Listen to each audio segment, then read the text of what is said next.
Good morning students. Online classes में आप सभी का हार्दिक स्वागत है। आज हम बात करने जा रहे हैं प्रसिद्ध कृष्ण भक्त मीरा की।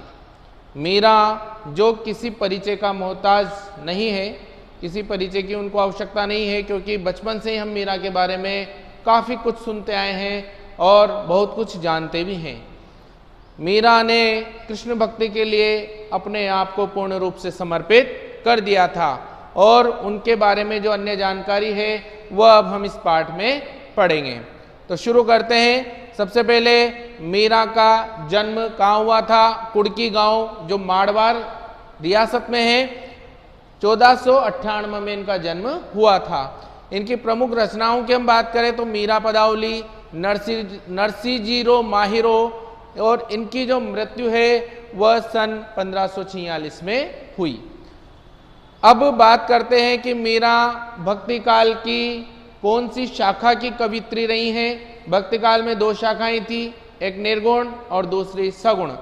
तो सगुण भक्ति में ईश्वर के साकार रूप को माना जाता है, निर्गुण भक्ति में ईश्वर के निराकार रूप को माना जाता है। यहाँ पर मीराबाई ने ईश्वर के साकार रूप का वर्णन किया है। तो मीरा सगुण धारा की महत्वपूर्ण भक्त कवियत्री थी। कृष्ण की उपासिका होने के कारण उनकी कविता में सगुण भक्ति मुख्य रूप से मौजूद है, लेकिन निर्गुण भक्ति का प्रभाव भी मिलता है। संत कवि रैदास उनके गुरु माने जाते हैं। बचपन से ही उनके मन में कृष्ण भक्ति की भावना जन्म ले चुकी थी। इनके गुरु का नाम आया यहाँ पर संत कवि रैदास, और बचपन से उनके अंदर कृष्ण भक्ति के प्रति जो लगाव था वह अंत तक देखने को मिला। इसलिए वे कृष्ण को ही अपना आराध्य और पति मानती रही। अन्य भक्तिकालीन कवियों की तरह मीरा ने भी देश में दूर दूर तक यात्राएं की। चित्तौड़ राजघराने में अनेक कष्ट उठाने के बाद मीरा वापस मेड़ता आ गई, जो नागौर में है। यहाँ से उन्होंने कृष्ण की लीला भूमि वृंदावन की यात्रा की। जीवन के अंतिम दिनों में वे द्वारका चली गई, जो गुजरात में है। माना जाता है कि वहीं रणछोड़ दास जी की मंदिर की मूर्ति में वे समाहित हो गई, और ऐसा भी लोग कहते हैं कि वहीं पर जो कृष्ण की मूर्ति है रणछोड़ दास जी के नाम से, तो उसी में उन्होंने अपने आप को समर्पित कर दिया था, अर्थात उसी में वह लोप हो गई थी। उन्होंने लोकलाज और कुल की मर्यादा के नाम पर लगाए गए सामाजिक और वैचारिक बंधनों का हमेशा विरोध किया है। पर्दा प्रथा का भी पालन नहीं किया तथा मंदिर में सार्वजनिक रूप से नाचने गाने में कभी हिचक महसूस नहीं की। मीरा मानती थी कि महापुरुषों के साथ संवाद, जिसे सत्संग कहा जाता था, से ज्ञान प्राप्त होता है। मीरा के बारे में हमने जाना कि वह किसी प्रकार के जो सामाजिक बंधन थे, वैचारिक बंधन थे, उनका हमेशा उन्होंने विरोध ही किया। पर्दा प्रथा जो हमारे समाज में एक कुप्रथा के नाम से भी हम उसको समझ सकते हैं, उसका भी उन्होंने विरोध किया। और सार्वजनिक रूप से वो मंदिरों में कृष्ण भक्ति का गायन करती थी और पूर्ण रूप से आनंद पूर्वक वह कृष्ण भक्ति में ही खोई रहती थी। यहाँ पर आगे बात करते हैं कि सत्संग में रहती थी, वह मंदिरों में जाती थी और वहाँ पर जो संत लोग थे उनके साथ सत्संग में भी वह बैठती थी, और उससे उन्हें ज्ञान प्राप्त होता था। और ज्ञान से क्या मिलती है? मुक्ति मिलती है, ऐसी उनका मानना था। अपनी इन मान्यताओं को लेकर वे दृढ़ निश्चयी थी, अर्थात उन्होंने किसी की कोई परवाह नहीं की। उनके अंदर दृढ़ संकल्प था कि मुझे ये ज्ञान इस सत्संग से प्राप्त करना है, तो फिर वह उसके लिए तैयार रहती थी। निंदा या बंदगी उनको अपने पद से विचलित नहीं कर पाई। किसी के द्वारा की गई निंदा और किसी प्रकार की बंदगी से, बंदिशों से कभी भी उन्होंने अपना मार्ग नहीं बदला, न वह कभी अपने मार्ग से विचलित हुई। उनको अपने पद से विचलित नहीं कर पाए। जिस पर विश्वास किया उस पर अमल किया। इस अर्थ में उस युग में जहाँ रूढ़ियों से ग्रस्त समाज का दबदबा था, वहाँ मीरा स्त्री मुक्ति की आवाज़ बनकर उभरी। जहाँ पर इस तरह के लोगों के अंदर दुर्भावनाएं थी स्त्रियों को लेकर, उनका भी उन्होंने खुलकर विरोध किया और अपने कार्य को सफलतापूर्वक अंजाम दिया। इसके बाद और मीरा इसके साथ ही आने वाली पीढ़ियों के लिए एक उदाहरण का केंद्र भी बनी। मीरा की कविता में प्रेम की गंभीर अभिव्यंजना है, उसमें विरह की वेदना है और मिलन का उल्लास भी। कृष्ण के प्रति उनके अंदर जो प्रेम है उसकी गंभीरता भी हमें दिखाई देती है और विरह की वेदना, उनसे जो दूर होने का जो दुख है वह भी हमें इनकी कविताओं में दिखाई देता है और मिलन का उल्लास और एक तरह से जो मिलने की अनुभूति होती है उसका भी आनंद इसमें दिखाई देता है। मीरा की कविता का प्रधान गुण सादगी और सरलता है। सबसे अच्छी बात मीरा के पदों में यह है कि प्रत्येक व्यक्ति के लिए वह हृदय ग्राह्य है, अर्थात हर व्यक्ति उनके पदों को पढ़ सकता है। इतने सरल भाषा में लिखे गए हैं और उनका अर्थ भी आसानी से ग्रहण कर सकता है। इसके बाद कला का अभाव ही उसकी सबसे बड़ी कला है। उन्होंने मुक्तक गेय पदों की रचना की, किसी प्रकार के छंदों का उन्होंने ज़्यादा प्रयोग नहीं किया जिससे उसके अंदर कोई क्लिष्टता है, इसीलिए उनका कला का अभाव ही उसकी सबसे बड़ी कला है। किसी प्रकार के उन्होंने पांडित्य प्रदर्शन अपनी कविताओं में नहीं किया, बड़े सरल शब्दों में लिखा और ये उनकी सबसे बड़ी विशेषता भी है। इसके बाद लोक संगीत और शास्त्रीय संगीत दोनों क्षेत्रों में उनके पद आज भी लोकप्रिय हैं। उनकी भाषा मूलतः राजस्थानी है तथा कहीं कहीं ब्रज भाषा का प्रभाव है। कृष्ण के प्रेम की दीवानी मीरा पर सूफियों के प्रभाव को भी देखा जा सकता है। एक सूफी संत परंपरा भी हुई है भक्ति काल के अंदर, तो उसका प्रभाव भी इसके अंदर देखा जा सकता है। जो सूफी संत काव्य परंपरा में हमेशा प्रेम को ही महत्व दिया जाता था, वह भी आत्मा और परमात्मा के मिलन को एक नायक नायिका के रूप में जो मिलन होता है उसी के रूप में वह ईश्वर से आत्मा का मिलन देखते थे। तो सूफियों का प्रभाव भी देखा जा सकता है। मीरा की कविता के मूल में दर्द है। वे बार बार कहती हैं कि कोई मेरे दर्द को पहचानता नहीं है, न शत्रु और न मित्र। यहाँ प्रस्तुत पहले पद में मीरा ने कृष्ण से अपनी अनन्यता व्यक्त की है तथा व्यर्थ के कार्यों में व्यस्त लोगों के प्रति दुख प्रकट किया है। जो लोग व्यर्थ के काम करते हैं और अपने काम से काम नहीं रखते, ऐसे लोगों के प्रति भी उन्होंने अपना दुख व्यक्त किया है। कुछ लोगों की आदत होती है कि वे हमेशा दूसरों को परेशान करने में ही अपना आनंद महसूस करते हैं, जैसा मीरा के साथ भी हुआ था कि उनके देवर हमेशा उनको परेशान करने की कोशिश करते थे। उसके पद भी हम इसमें पढ़ेंगे, लेकिन उन्होंने अपने मार्ग को कभी नहीं बदला। दूसरे पद में प्रेम रस में डूबी हुई मीरा सभी रीति रिवाजों और बंधनों से मुक्त होने और गिरधर के स्नेह के कारण अमर होने की बात कर रही है। दोनों पद नरोत्तम दास स्वामी द्वारा संकलित संपादित मीरा मुक्तावली से लिए गए हैं।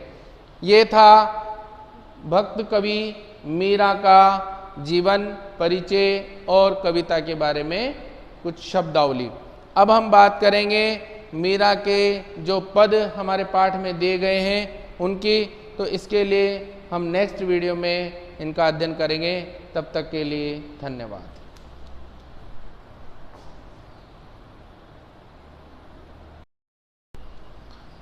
वेलकम स्टूडेंट्स, हम बात कर रहे थे प्रसिद्ध कृष्ण भक्त कवित्री मीराबाई की। तो जीवन परिचय हमने पढ़ लिया था, अब बात करते हैं उनके पदों की। सबसे पहला जो पद है उसमें जो पंक्तियां दी गई है, हम इनका अनुवाद और भावार्थ ग्रहण करेंगे।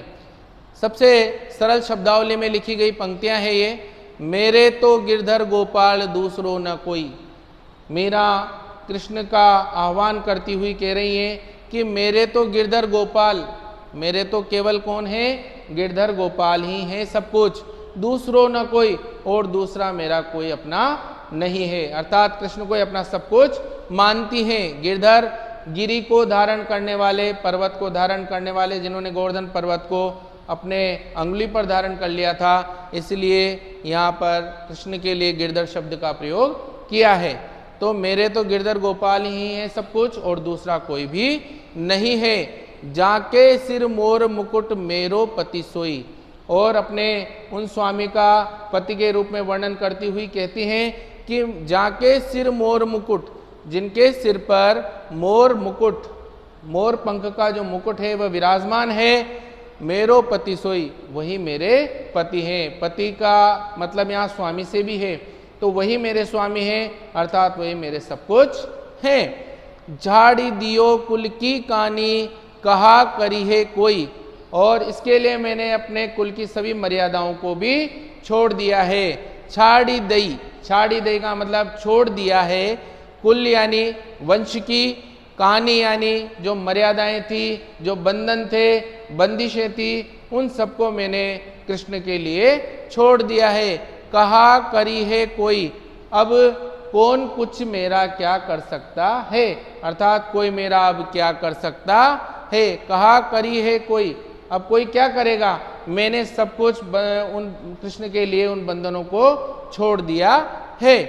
संतन डिग बैठी बैठी लोक लाज खोई, संतन डिग, संतन यानी संतों के साथ, जो ईश्वर के भक्त हैं उनके साथ, डिग का मतलब होता है साथ में, बैठ कर अर्थात उनका साथ लेकर, और लोक लाज खोई, मैंने संपूर्ण लोक लाज को खो दिया है। समाज में जो एक सोच व्याप्त है कि स्त्रियों का पुरुषों के साथ बैठना शायद हमारे समाज में उपयुक्त नहीं माना जाता, उचित नहीं माना जाता, लेकिन यहाँ पर तो मीराबाई ने संतों के साथ बैठकर उस परंपरा का भी यहाँ पर एक तरह से उस नियम को भी तोड़ दिया, उस परंपरा का भी उन्होंने निर्वहन नहीं किया। तो वह कहती हैं कि मैंने तो संतों के साथ बैठकर सारी लोक लाज को खो दिया है, सारी संसार की जो परंपराएं हैं, सांसारिक परंपराएं, उनको भी मैंने तोड़ दिया है, क्योंकि मैंने तो श्री कृष्ण को ही अपना सब कुछ मान लिया है। असवन जल सींच सींच प्रेम बेली बोई, और आंसुओं के जल से सींच सींच, एक शब्द आया बैठी बैठी, एक शब्द आया है सींच सींची, तो इन दोनों में पुनरुक्ति प्रकाश अलंकार होता है। एक ही शब्द की आवृत्ति जब एक से अधिक बार हो और प्रत्येक बार उसके अर्थ भी समान हो, तो वहाँ पर पुनरुक्ति प्रकाश अलंकार होता है। और चूंकि कृष्ण प्रेम का वर्णन है और यहाँ पर क्योंकि भक्ति कर रही हैं, तो यहाँ पर भक्ति रस भी दिखाई देता है। इसके बाद एक शब्द है गिरधर गोपाल, तो ये एक ही वर्ण की आवृत्ति एक से अधिक बार हो रही है, तो यहाँ पर अनुप्रास अलंकार है। मोर मुकुट, यहाँ भी म और म वर्ण की आवृत्ति एक से अधिक बार हो रही है, तो यहाँ पर भी अनुप्रास अलंकार है। आगे बढ़ते हैं। असवन जल सींच सींच, आंसुओं के जल से सींच करके, प्रेम बेली बोई, प्रेम रूपी बेल को मैंने बोया है। मेरी प्रेम रूपी जो बेल है, लता है, उसको मैंने कौन से जल से सींचा है, आंसुओं के जल से, अर्थात मैं निरंतर कृष्ण प्रेम के लिए अपने आंसू बहाती रहती हूँ, जिससे मेरा प्रेम और ज़्यादा परिपक्व और ज़्यादा बढ़ता ही रहता है। तो अब तक जिस प्रकार जल डालने से और लता निरंतर प्रस्फुटित होती है, खिलती जाती है, उसी प्रकार से निरंतर आंसू बहाने से, कृष्ण की भक्ति करने से निरंतर मेरा जो प्रेम रूपी जो बेल है, लता है, वह चारों ओर फैल रही है। अब तो बेल फैल गई आनंद फल होई, और अब तो वह मेरी प्रेम रूपी जो बेल है, प्रेम रूपी जो लता है, वह चारों ओर फैल गई है, आनंद फल होए, और उसमें अब आनंद रूपी फल भी मुझे प्राप्त हो रहा है। जब बेल फैल जाएगी तो उसमें फल भी आते हैं, तो प्रेम रूपी बेल के फलने से मीरा को आनंद रूपी फल की प्राप्ति हो रही है। तो यहाँ एक तरह से रूपक अलंकार है कि फल को, आनंद को किसका रूप दे दिया, फल का रूप दे दिया है। और प्रेम रूपी जो बेल है, प्रेम बेली, इसमें भी रूपक अलंकार है। जो प्रेम है उसको किसका रूप दिया है, एक लता का रूप दे दिया है। तो यहाँ दोनों में रूपक अलंकार है। आगे हम बात करते हैं। दूध की मथनिया बड़े प्रेम से बिलोई, दधी मथी घृत काढ़ी लियो डारी दई छोई। अब कृष्ण भक्ति से क्या प्राप्त होता है और क्या हम अपने आप से दूर कर लेते हैं, उसका इसमें उल्लेख एक उदाहरण के माध्यम से किया गया है कि जिस प्रकार से हम दूध की जो मटकी होती है उसमें क्या करते हैं, दूध को बड़े प्रेम से हम बिलोते हैं अगर उसमें से हमें घी निकालना है। तो दधी मथी, दही को अच्छे से मथ कर और घृत काढ़ लियो और हम घी को प्राप्त कर लेते हैं। ये एक उदाहरण दिया है जिस प्रकार से दूध और दही के माध्यम से हम घी को प्राप्त कर लेते हैं अच्छी तरह से उसको मथ कर, उसी प्रकार से मीरा कह रही है कि कृष्ण भक्ति रूपी जो दही है उसको मथ कर मैंने उससे प्रेम रूपी घी को निकाल लिया है। जब कृष्ण भक्ति के मैं अच्छी तरह मथ चुकी हूँ, अच्छी तरह मैं कृष्ण भक्ति को कृष्ण भक्ति से मैं अपने आप को अच्छी तरह मथ रही हूँ, तो उससे मुझे क्या प्राप्त हुआ, घी रूपी जो प्रेम है वह मुझे प्राप्त हुआ है। तो इसलिए डारी दही छोई, और जिस प्रकार छाछ बच जाती है, दूध को बिलोने पर घी जब प्राप्त हो जाता है तो केवल छाछ रह जाती है, उसको हम लोग अलग निकाल देते हैं।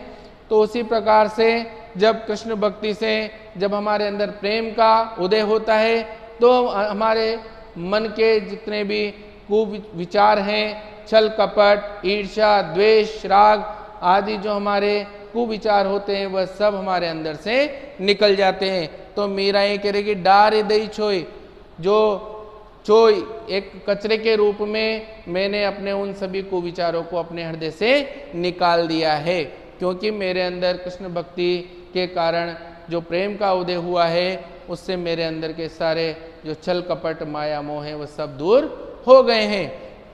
भगत देख राजी हुई, जगत देख रोई।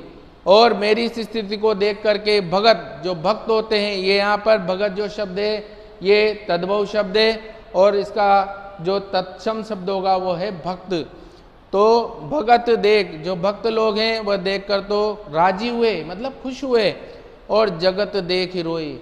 और संसार के लोग, जो सांसारिक लोग हैं, जो सांसारिक मोह माया में फंसे हुए लोग हैं, वह मेरी इस भक्ति को देखकर क्या कर रहे हैं, रो रहे हैं। अर्थात उन लोगों को ये सब कुछ पसंद नहीं है, क्योंकि वह ईश्वर की भक्ति के बारे में कुछ भी नहीं जानते। दासी मीरा लाल गिरधर तारो अब मोही। मीरा कहती है कि हे गिरधर लाल, मैं आपकी दासी हूँ, तारो अब मोही, अब तो आप मेरा उद्धार कर दीजिए। तारो का मतलब होता है उद्धार करना, मुक्ति प्रदान करना। तो हे कृष्ण, हे मेरे स्वामी, हे गिरधर, अब तो आप मुझे शीघ्र ही मुक्ति प्रदान कीजिए, मैं आपकी दासी हूँ। ये हमने मीरा का कृष्ण भक्ति से संबंधित पहले पद का अध्ययन यहाँ पर किया है। दूसरे पद का अध्ययन हम नेक्स्ट वीडियो में करेंगे। तब तक के लिए धन्यवाद।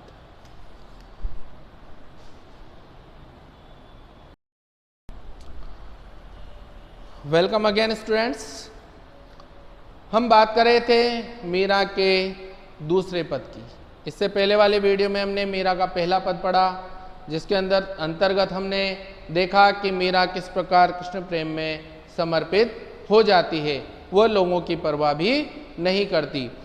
अब दूसरे पद में हम बात कर रहे हैं कि मीरा किस प्रकार से कृष्ण भक्ति में खो जाती है, और उसके साथ यदि कोई बुरा भी करता है तो कृष्ण की कृपा के कारण उसका कुछ भी अहित नहीं होता।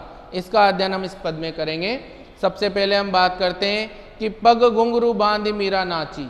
ये प्रसिद्ध उनका पद है कि मीरा जो है वह पग यानी पैर, अपने पैरों में घुंघरू बांधकर मीरा निरंतर कृष्ण के भक्ति में खोते हुए नृत्य करती है, नाच रही है।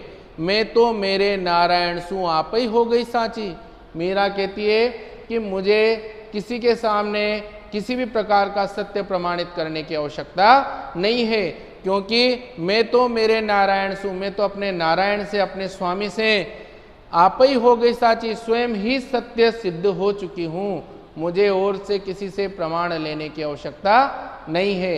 अर्थात मैं कृष्ण के प्रति कितनी समर्पित हूँ या उनके बारे में मेरे क्या विचार है, मुझे किसी से कहने की आवश्यकता नहीं है। लोग कहे मीरा भई बावरी, न्यात कहे कुल नासी।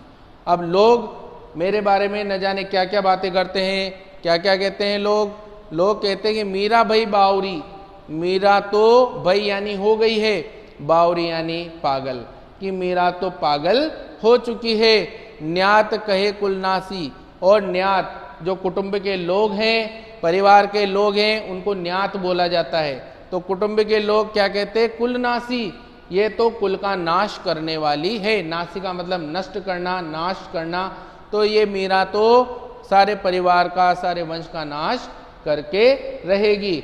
इसने तो सभी का मान सम्मान समाप्त कर दिया है। इस तरह के विचार मीरा के प्रति परिवार के लोग रखते थे। अब परिवार के लोगों में सबसे ज़्यादा जो द्वेष की भावना रखते थे वो थे उनके देवर विक्रमादित्य। अब उसकी बात करेंगे। लोग कहे मीरा भई बाव, ये हो चुका है। विष का प्याला राणा भेजा। अब राणा विक्रमादित्य ने क्या भेजा था उनके लिए? विष का प्याला, जहर का प्याला भेजा था मीरा को मारने के लिए, क्योंकि वह मीरा की कृष्ण भक्ति को पसंद नहीं करते थे। इसलिए विष का प्याला राणा भेजा, पीवत मीरा हासी। और उस विष के प्याले को जब राणा जी ने मीरा को पिलाने के लिए भेजा तो पीवत मीरा हासी, तो मीरा ने कृष्ण भक्ति के प्रभाव के कारण उसको बड़े आराम से हंसते हुए ग्रहण कर लिया, और उसका वह विष कुछ भी बिगाड़ नहीं पाया। अर्थात कृष्ण की ऐसी कृपा थी मीरा के ऊपर कि विष भी उनके लिए अमृत तुल्य बन गया। तो पीवत यानी पिया, मीरा यानी मीरा ने, हास यानी हंसकर, मीरा ने हंसकर उस जहर के प्याले को भी शिरोधार्य कर लिया। मीरा के प्रभु गिरधर नागर, सहज मिले अविनाशी। मीरा के जो प्रभु हैं गिरधर नागर, वह गिरधर नागर यानी होता है चतुर, और गिरधर यानी गिरि को धारण करने वाले। तो जो मीरा के प्रभु हैं वह अत्यंत चतुर हैं, वह गिरधर हैं, गोवर्धन को अपने ऊपर धारण करने वाले हैं। सहज मिले अविनाशी, ऐसे इतनी विशेषताएं होने के बाद भी सहज मिले, वह बड़ी आसानी से प्राप्त हो जाते हैं। अविनाशी, क्योंकि वह क्या है? अविनाशी भी हैं, उनका कभी को विनाश नहीं हो सकता। मीरा के लिए केवल यही षड्यंत्र नहीं रचा गया था, उसके लिए विक्रमादित्य ने फूलों की टोकरी में एक सर्प भी भेजा था, और वह भी उनके लिए फूलों का हार बन गया था। ये सब कृष्ण भक्ति का ही प्रताप देखने को इतिहास में हमें मिलता है। और अंत में कृष्ण के उस द्वारका में स्थित जो मूर्ति थी उसी में ही मीरा जो है वह अपने आप को समर्पित कर देती है।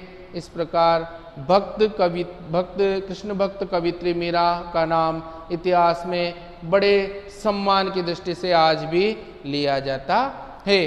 कृष्ण भक्ति के जो पद मीरा के लिखे गए हैं वह आज भी समाज में बड़े आनंद से गाए जाते हैं, और मीरा जो है वह आधुनिक स्त्रियों के लिए आज भी सम्मान का केंद्र और एक उदाहरण के रूप में देखी जाती है। ये मीराबाई के दोनों पदों का हमने यहाँ पर अध्ययन किया है।